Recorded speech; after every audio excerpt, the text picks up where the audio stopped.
Agatha. It's nearly 7 o'clock, my dear. Edmond will be here for supper soon.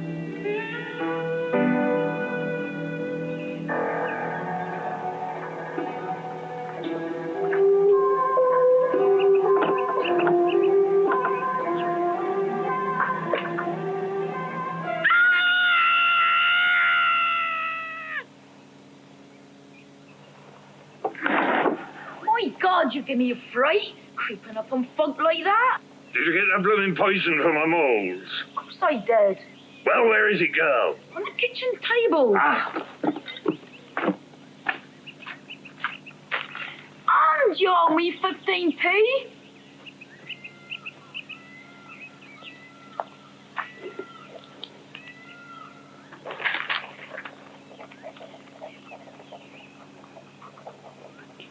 Peanut. Nothing less. Having a bit of trouble with the old moles, I see. Little blighters can't seem to get rid of them. You're sure it's right to publish it? Well, I brought the manuscript along. She can have a look at it and see what she thinks. In my opinion, it's as fine a book as she's ever written. I've always thought so. But anyway, if she doesn't want to, let's just leave it. Plenty of great detectives outlived their creators. Why shouldn't Hercule Poirot? Over my dead body? Well, I suppose it would be, wouldn't it? Down, Bungo, go on with you. Hello, Edmond.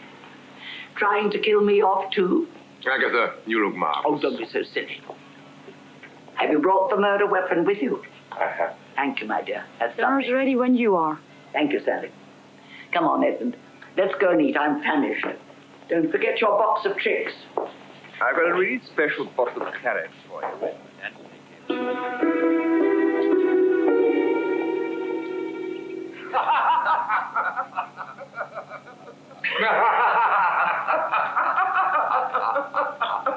Oh, dear. Oh, Edmond, do stop it. Anyway, so the prompter gave the line again, a little louder this time.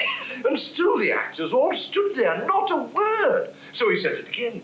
And then someone in the stalls even called out the line. Still no response. Well, you can imagine, by this time the poor old prompter was getting a bit browned off. So finally he took a deep breath and just yelled the line out.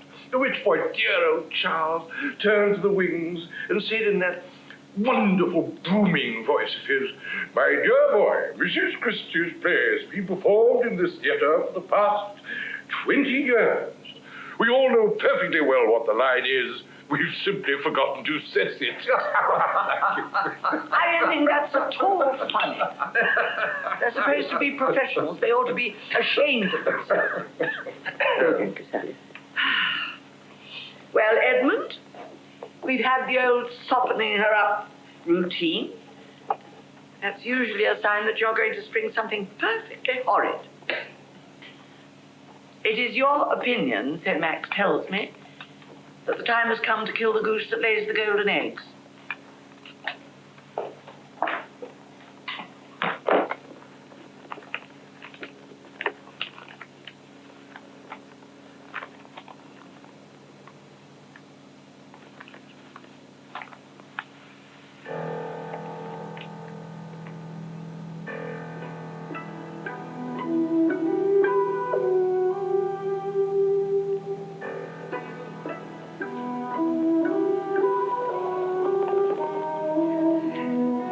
Beardy, unclose the doors, would you? It's getting rather chilly.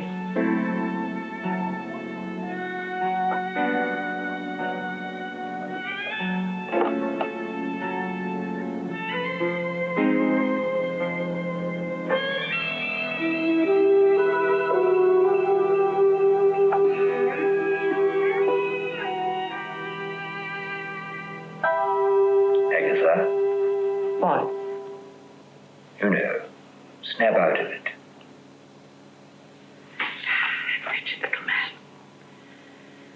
There's always been so much trouble. How is it Miss Marple's never upset me at all? Not ever. Her books have always been so, well, so easy. But Poirot always upsets me so. Completely unbearable. You know, Edmond, when I wrote this, I really meant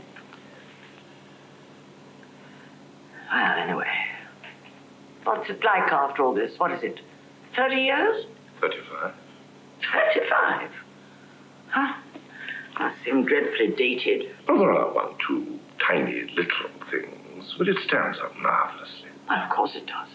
It was written with passion. I enjoyed every minute of it. So you and Billy Collins and the rest have decided that the old girl's not going to come up with anything else, so we might as well let her little Belgian friend kick the bucket too. She's only pulling your leg, Edmond. I'm not, actually. Yes, Agatha, I think we ought to publish.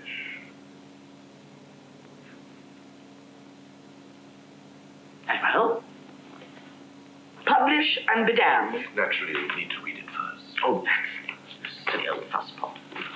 Well, I expect you two want to gossip, so I'll just take this and disappear.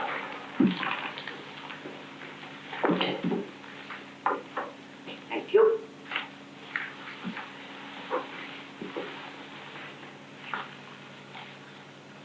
Dear Edmond, you've always been so good to me. Now, don't you two come disturbing me.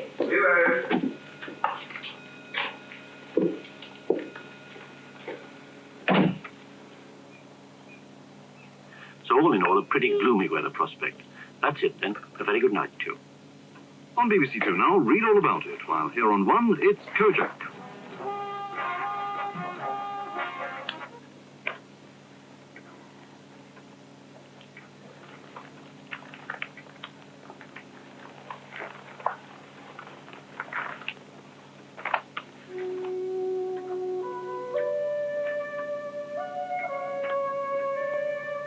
Who is there who has not felt a sudden, startled pang at reliving an old experience or feeling an old emotion?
Bingo!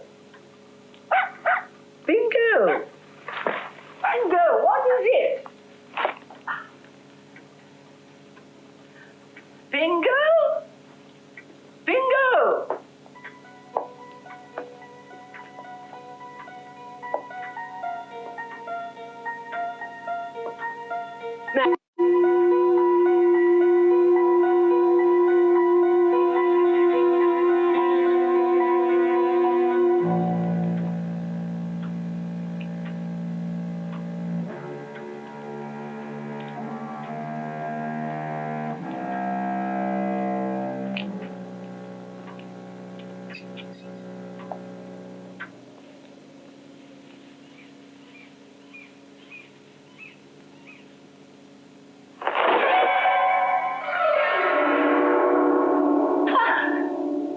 My dear madam, I beg you to excuse me for deranging you at this most inappropriate hour. What in heaven's name? How I wish I could say that my visit was purely of a social nature. Unfortunately, it is a matter of the...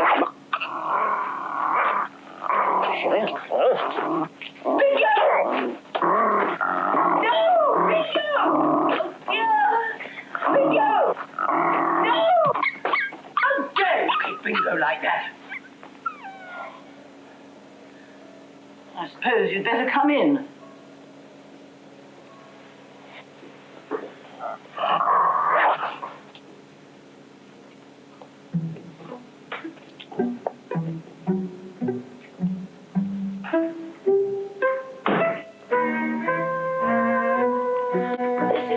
Impossible. Do come in, Monsieur Poirot. Please sit down. I'll be back in a moment. Where are they? Sally? Sally?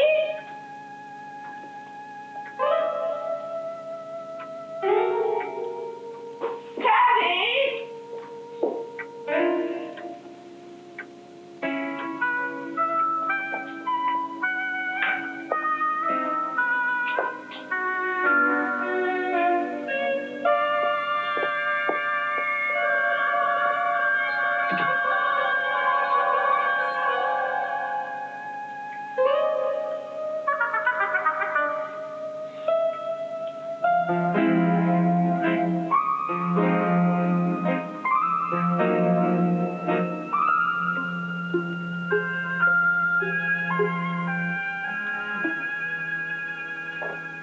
Sorry. It's quite extraordinary. Everyone's disappeared. Please, sit down, Monsieur Poirot. You're making me nervous. Do you not think, my dear Agatha, that after all these years we might be on, how do you say, first-name terms? You know perfectly well how we say. I'm sorry, I've never been any good at first names. Besides, nobody calls you Hercule. You're Poirot. But, as you wish. Nevertheless, madame, I should prefer, if you do not insist, to remain for the moment standing. What a charming room. Poirot, I really would be most grateful if you would kindly tell me what on earth you're doing here. Alors, there is, as you well know, madame, only one reason as a rule for a visit from the great Hercule Poirot. You're investigating a crime? A crime of the most serious sort. You mean murder? Murder, madame. But who? Please, madame, all in good time. It is my habit, is it not, to investigate a murder once it has been committed. But the particular case that brings me here tonight is, however, of a rather different sort. For the murder in question has yet to take place. But that's absurd. I think not. Surely it is better to investigate the murder before it has been committed rather than afterwards. Perhaps one can use the little grey cells to prevent such a murder from taking place. Oh, I do wish you'd hurry up and get to the point, Poirot. Ah, the point. The point, my dear Agatha, is that we have here a most interesting and unusual case. For we know not only that a murder is to be committed, we know also the identity of the victim. Moreover, ma chère amie, we are fortunate enough to know the identity of the murderer. Oh, for goodness sake, do get on with it. You are agitated. That is but natural. Let us, however, for a moment, reflect. Let us use our reason and consider what we know about this murder and what we do not know. Let us use, as I said, our little grey cells. Ah, c'est intéressant, ça. Wagner. Ah. Voyons. Let us begin with those elements that we do not know. First of all, we do not know when the murder is to take place. Secondly, we do not know how it is to take place. Thirdly, we do not know, and I'm sure you would agree, madame, that this is the most intriguing and important question, for from it all else stems, we do not know why it is to take place. In short, madame, we do not know the motive for the murder. Well, how exciting. So I'm to help the great Hercule Poirot solve a real live murder? Yes, a real live one. Oh, come on, let's get on with it. Tell me, who is the intended victim? The intended victim, my dear Agatha, is myself.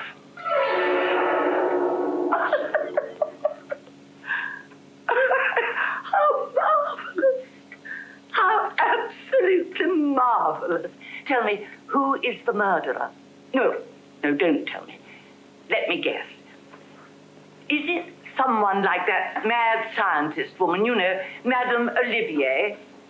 The one who nearly got you in the Big Four when you pretended your last cigarette was a blowpipe with a poisoned dart at the end? Is it someone like her? That is not beat under the bush. About? About the bush. I think you know quite well, my dear Agatha, who is the murderer.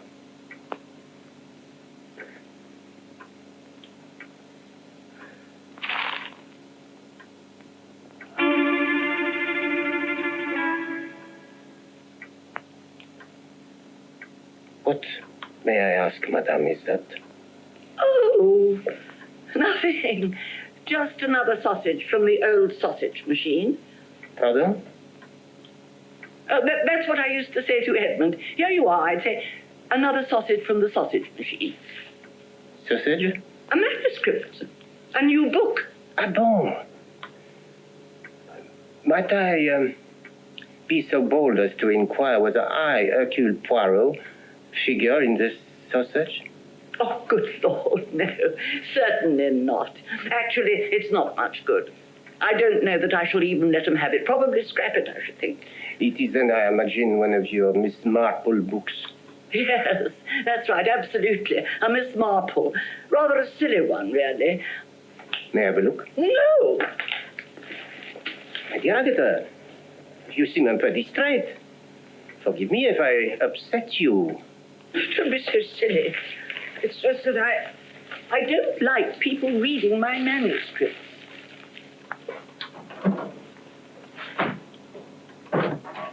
Why, Agatha? I beg your pardon? I said why. Why do you want to kill me? This is absurd. It's getting very late, Monsieur Poirot. I really must insist. Sit down!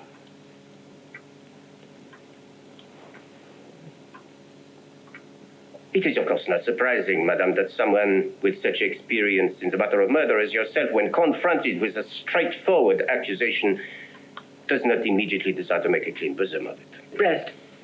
Exactly. So, I see that we must proceed along the conventional lines. Alors, let us calmly examine the facts and arrange them in their proper order. Those of importance, we will put on one side. Those of no importance, blow them away. Alors, first of all, we know that the celebrated writer, Madame Agatha Christie, plans to publish a book in which her hero, the internationally famous Belgian detective Hercule Poirot, is to be killed. Thus, as I said, we know both the murderer and her intended victim. Secondly, we know that this book, the manuscript of which is locked in this bookcase, was written not recently, as the writer and her publishers will no doubt claim, but a great many years ago. If I might hazard a guess, I would say just before the Second World War. How? You are going to ask, do I, Hercule Poirot, arrive at such a conclusion? Quite simple. First, the paper of the manuscript is yellow and of a quality that, alas, is no longer to be found today. Second, for some years now you have not typed your own manuscripts, preferring to use instead what I believe you call a dictaphone. It is clearly evident that this particular manuscript has been typed in your own idiosyncratic hand. Thirdly, the brown paper bag in which it was kept bears the name of a shop in Jermyn Street, which was at the beginning of the war bombed. The shop has never reopened.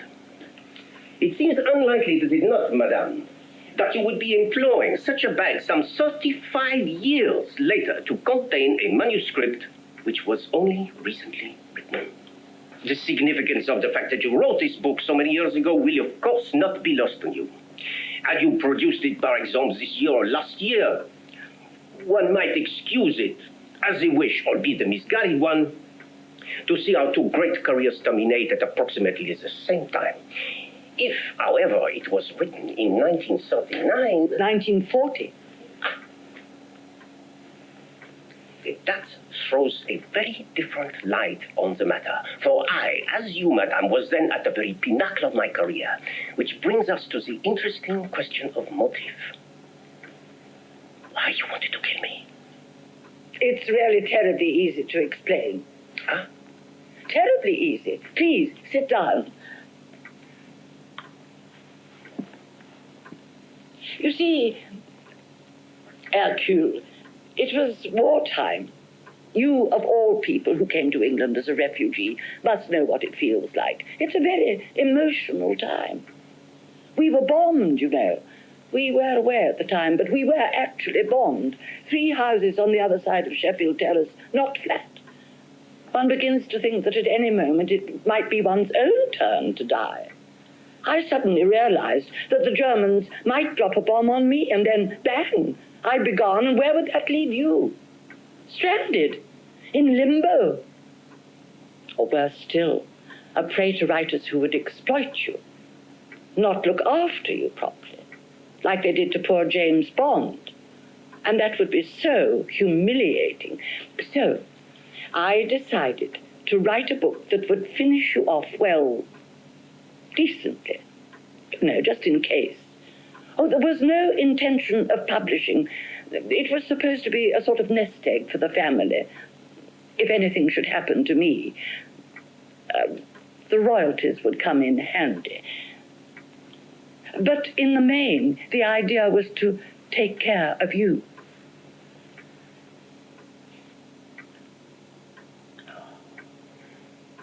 Agatha, I'm touched.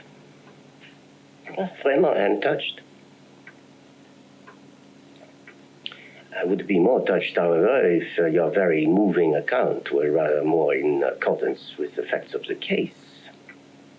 What uncharacteristically you are forgetting, my dear Agatha, is that you are not the sole witness to the events of 1940 with which we are tonight concerned. At least 2 other parties were involved. Your agent, Monsieur Edmond Cork, and Monsieur Harold Aubert, your agent in the United States of America, where, thanks to his perspicacity, Hercule Poirot has enjoyed, and indeed enjoys, the very highest esteem. Fortunately, although Monsieur Aubert is no longer with us, Monsieur Cork is. He has furnished me valuable evidence as to your attitude towards me at that time. I have here a letter you wrote to him in January 1939. Poirot, you write, is rather insufferable. Most public men are who live too long. Perhaps you would care to elaborate a little on exactly what you meant by live too long. Oh, it was just a joke. Ah bon? A joke.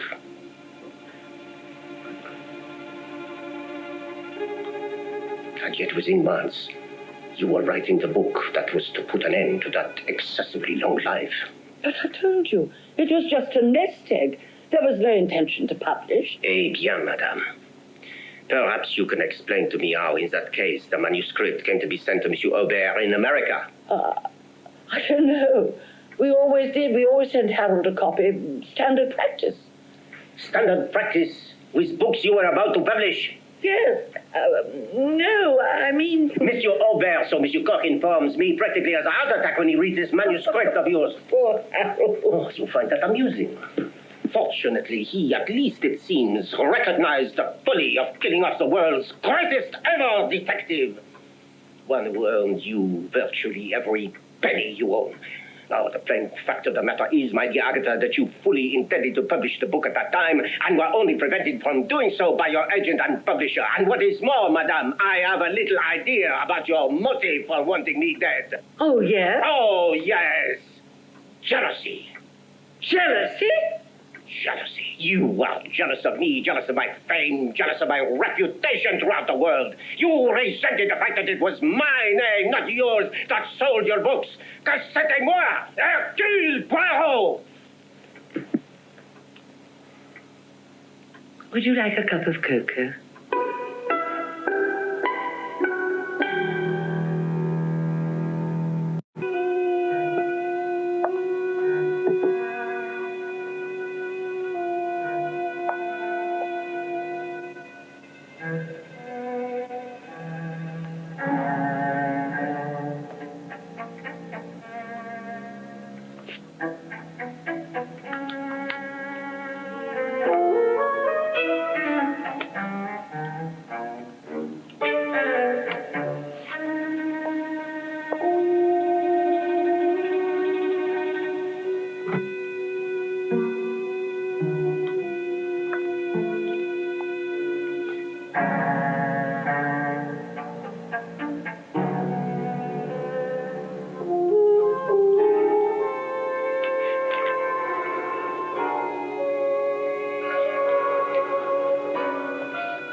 Here we are, then. I've made it just the way you like. Madame, vous êtes trop gentille.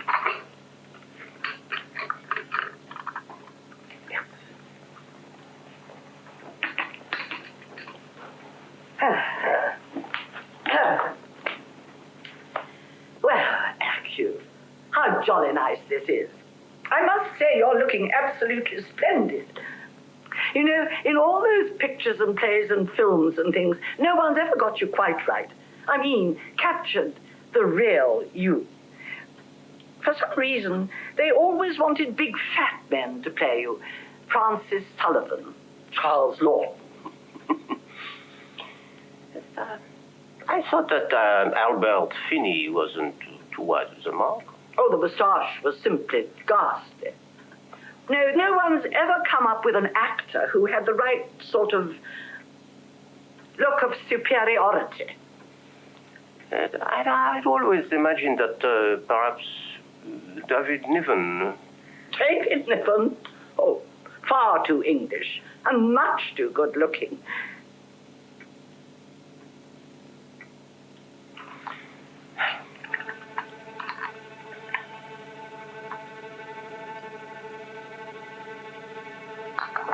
Pardon.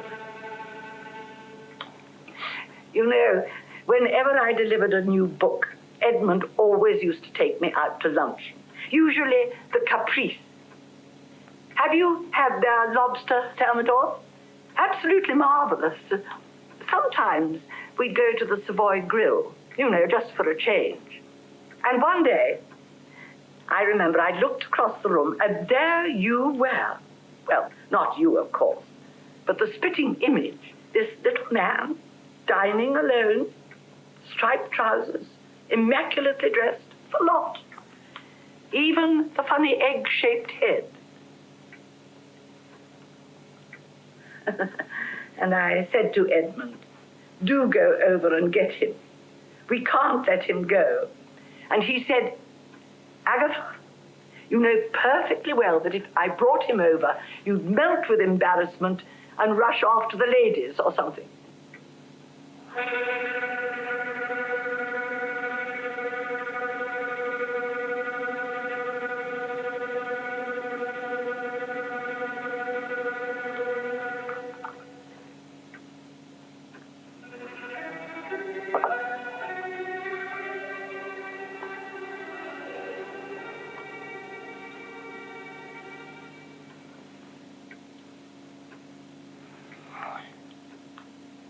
I noticed that you take the Pharmaceutical Journal.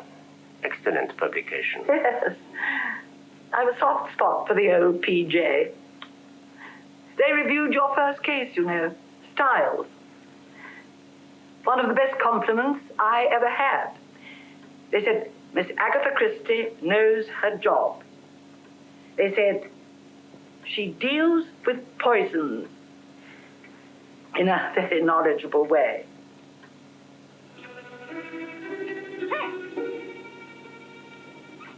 Oh, c'est charmant, ça.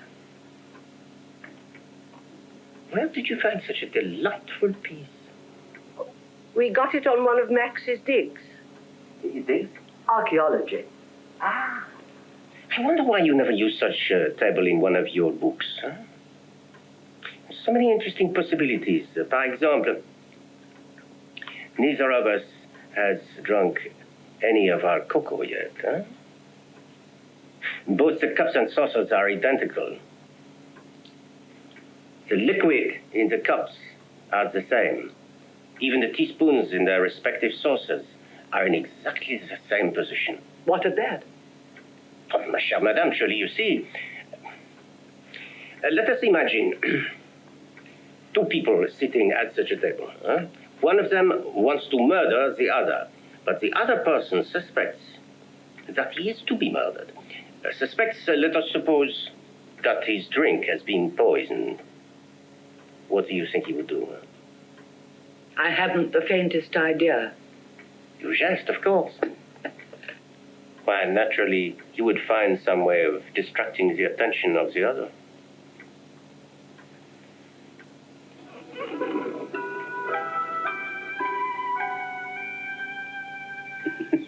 Voila. That, I believe, is what you say in the English, turning the tables.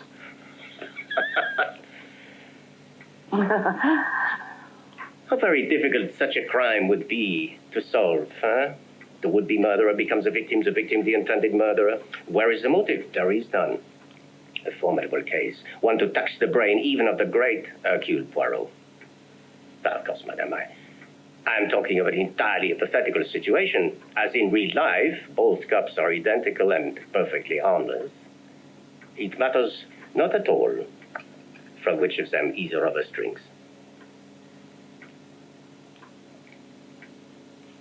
Delicious. Now, mind you, Agatha, drink up. It will get cold.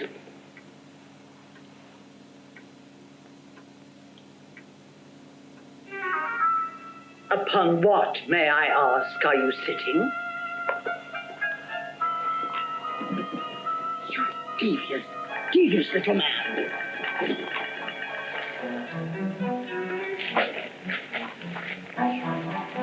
Laggard, how dare you? Petty, love-picking pilferer. I should, of course, have no need to caution you, madame. That Scotland is free. Weapon. Give it to me. Give it to me. I insist that you allow me to read it. You should do no such thing now. Give it to me.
My poor friend Poirot.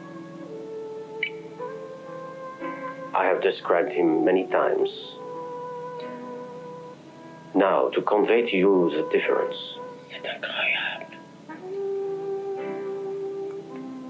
Crippled with arthritis, he propelled himself about in a wheelchair.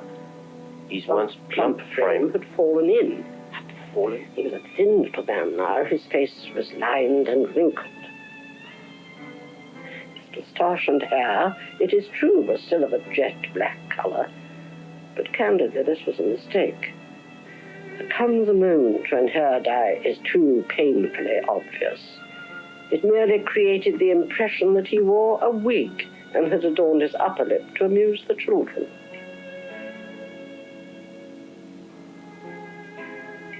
Mon Dieu.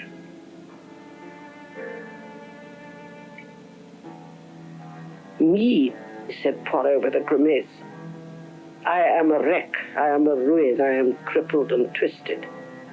Mercifully, I can still feed myself. Oh, merci, madame.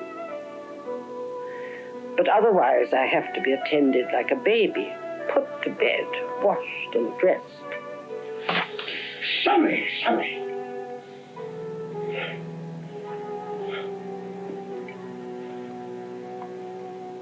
La femme infidèle! The public will not tolerate it. It shall not be permitted.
Kill me. I beg your pardon?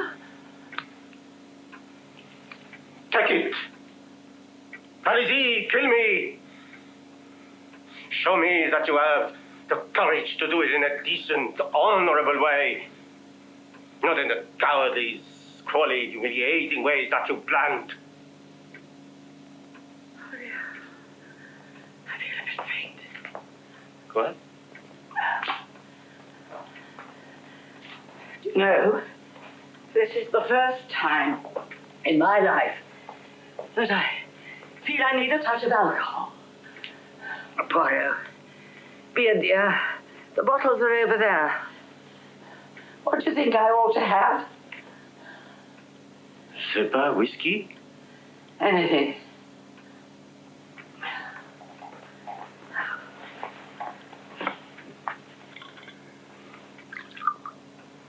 Ice? I don't know. I don't think there is any.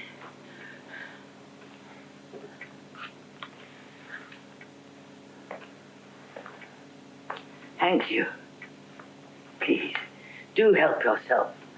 You look done in. Not quite yet.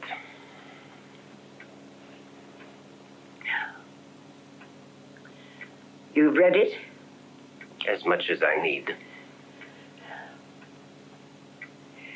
You know, Monsieur Poirot, I think it's time for the confession.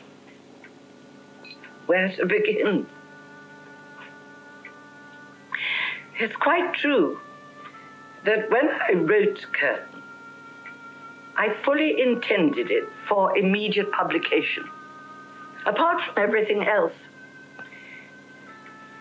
you were simply getting too old. You see, I made a dreadful mistake. I made you too old right at the beginning at Styles. That was, let me see, 1920. And after that, I had to make you a bit older with each book. You know, readers spot these things. Anyway, by 1940, you'd had a good run for your money. You were pushing 80. That's too old, isn't it? For a detective. To be effective. Please proceed. Well, that's it, really. At the beginning, you said apart from everything else, I was too old. I should like to know what you meant by everything else. Well, you were beginning to get in the way a bit. Get in the way? Yes, a bit. You see, I liked writing lots of different sorts of things. I mean, I liked my Miss Marple books. I liked writing other murder stories without being tied. But they kept insisting, Agatha, we've got to have a new Poirot book. Can't you put Poirot in this, Poirot in that? So I just obeyed orders. It spoiled things, you see. I mean, Sad Cypress. They forced me to put you in that. Completely ruined. Didn't need you much better without you. But no, got to have Poirot in it. Nobody will mind so long as it's Poirot. Well, I minded. Anyway, there you are.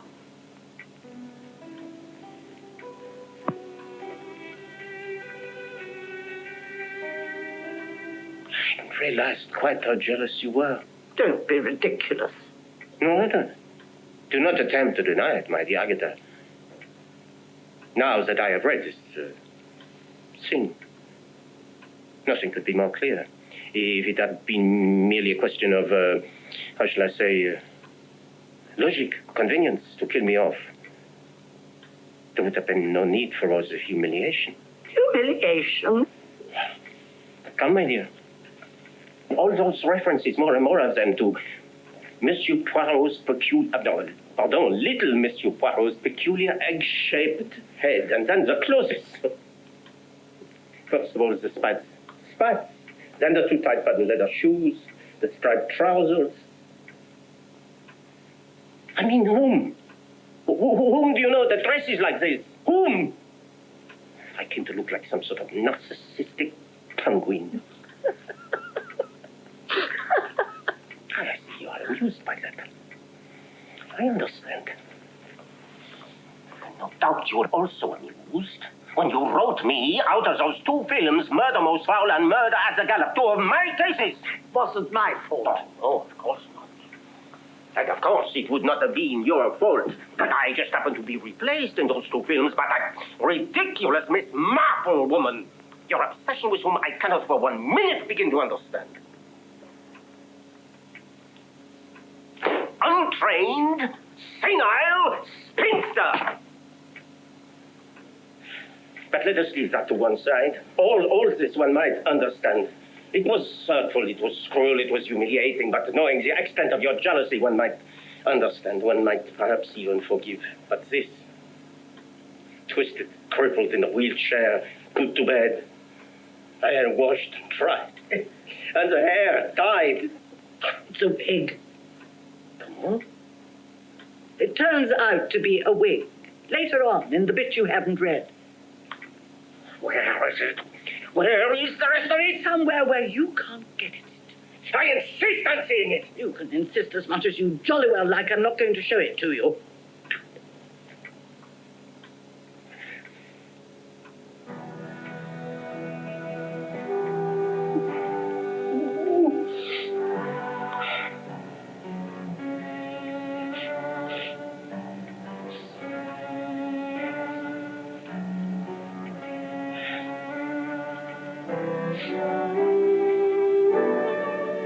Tell me at least how I am to die. Surely that is my right. Despite it all, you will, I know, have given me a proper death, n'est-ce pas? A death worthy of both of us, yes? A murder? Bien sûr, a murder! Of course it would have to be a murder. But for Hercule Poirot, a murder of the most exotic sort. Naturellement, the most brilliant murder that you have ever devised in any of your books. I'm right, am I not, Agatha? And of course, it was no ordinary murder would succeed on such a distinguished victim. No ordinary murderer. C'est intéressant, ça. Whoever would be so clever as to outwit the great Hercule Poirot? You would not go for the clumsy shooting or the stabbing. So, whoever it is would have to use the little brain cells as cleverly, more cleverly, than myself, if that was possible. Agatha, you will tell me. Agatha, I don't understand. My dear Poirot, you don't get murdered at all. Huh? You simply have a heart attack. No!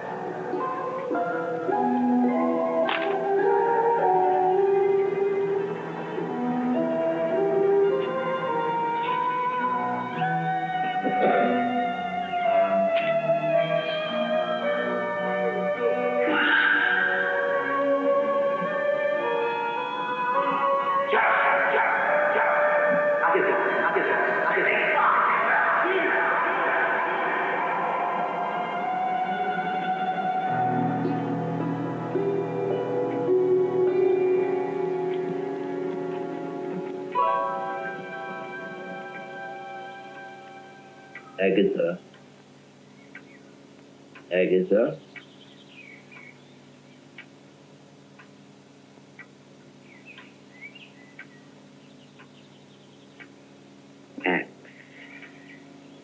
Agatha, you're all right, my dear.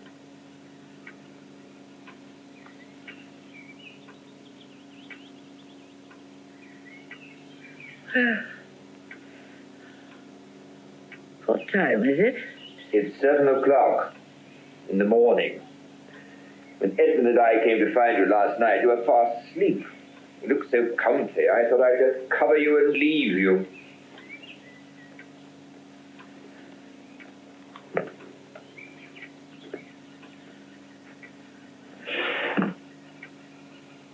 Oh, what a lovely day. What's old Edge come up to? Sorry, my dear. Ah, moles.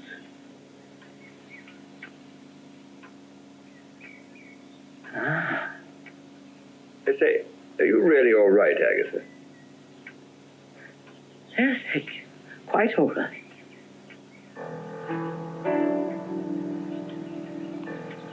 You know, Max, I think I've got rather a good idea.